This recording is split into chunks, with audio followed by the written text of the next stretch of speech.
हुजूर मैं हाजिर, मैं हाजिर, मैं हाजिर। ये तो इकबाल कहता कहता क्या क्यों जी, मुसलमान फकीरे कज गुलाहे रमीदा सीने सोजे आहे दिलश नालद जरा नालद नदानद निगाहे या रसूल अल्लाह निगाहे या रसूल, हाँ निगाहे यार ऐ लब्बैक दा माना है और की माना है। इकबाल कवे निगाहे या रसूल अल्लाह मैं हाजिर, मैं हाजिर। इकबाल मुसव्विर पाकिस्तान होवे ते असी लब्बैक कविए ते सियासी बन जाइए। लाओ जरा लब्बैक दा नारा बल करके। अपने आप पर रहम क्या है कि तुम्हारे जिस्म का भी तुम पर हक है। जब नींद आए तो सो जाया करो, नींद आए तो मुशक्कत में मत पड़ो, जागते मत रहो, सो जाओ। हत्ता कि यहां तक फरमाया कि अगर नफिल नमाजें पढ़ रहे हो और नींद आ गई तो उस वक्त तो तुम्हारे लिए अफजल है कि अब तुम नफिल नमाज न पढ़ो, सो जाओ। फिर इसी तरीके से भूख लगे तो खाना खाओ। भूखे रहना इबादत है, लेकिन इतने भूखे मत रहो कि वो भूख तुम्हारे लिए नुकसानदेह साबित हो। रहम करो अपने आप पर। इसी तरह से बीमार पड़ो तो इलाज करो, अपनी बीमारी का इलाज कराओ। यानी ऐसे नहीं कि अल्लाह अच्छा कर देगा, बेशक अल्लाह अच्छा करेगा, लेकिन उसने इलाज भी पैदा किया, दवा भी पैदा की। बल्कि फुकाहा ने लिखा है कि कोई बंदा बीमार पड़ा और उसने इलाज नहीं कराया और मर गया तो वो गुनहगार हो सकता है। इसलिए अपनी बीमारी का इलाज करो। और एक बात ये भी कहूँ आपको, इस्लाम ये भी बताता है कि बीमारी का इलाज कराने के लिए हर किसी के पास मत जाओ। जो बीमारी के इलाज करने में माहिर होते हैं उनके पास जाओ, ताकि तुम्हें सही तौर पर तुम्हारा इलाज हो सके।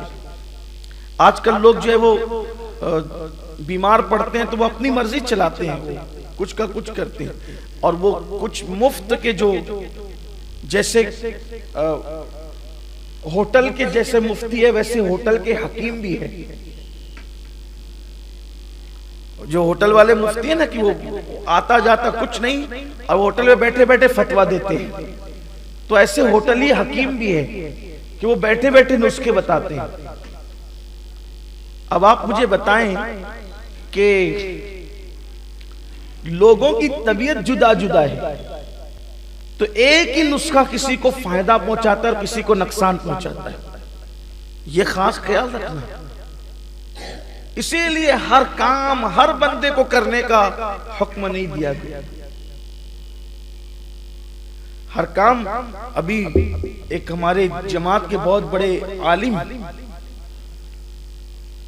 इंतकाल हो गया उनका, और इंतकाल का सबब हिजामा कराना।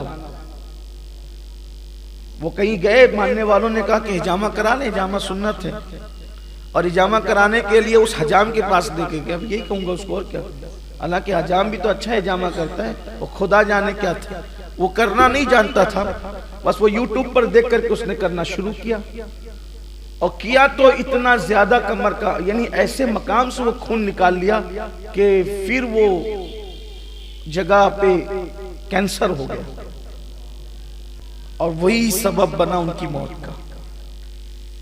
हिजामा करने वालों को पता होता है खून कहां से निकालना चाहिए और कितना निकालना चाहिए।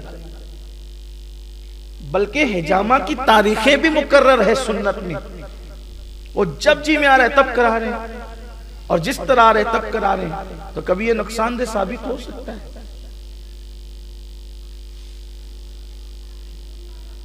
अब ये खजूर खाना सुन्नत है, इसका इनकार नहीं है, लेकिन एक मकाम पर मौलाए कायनात बीमार थे तो मौलाए कायनात से जुल्म है कि तुम खजूर मत खाना।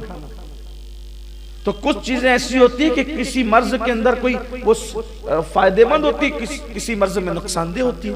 तो इसलिए जिन जो माहिर तबीब है उनके पास इलाज कराओ, अपने आप पे रहम करो, और अल्लाह की मखलूक पर भी रहम करो।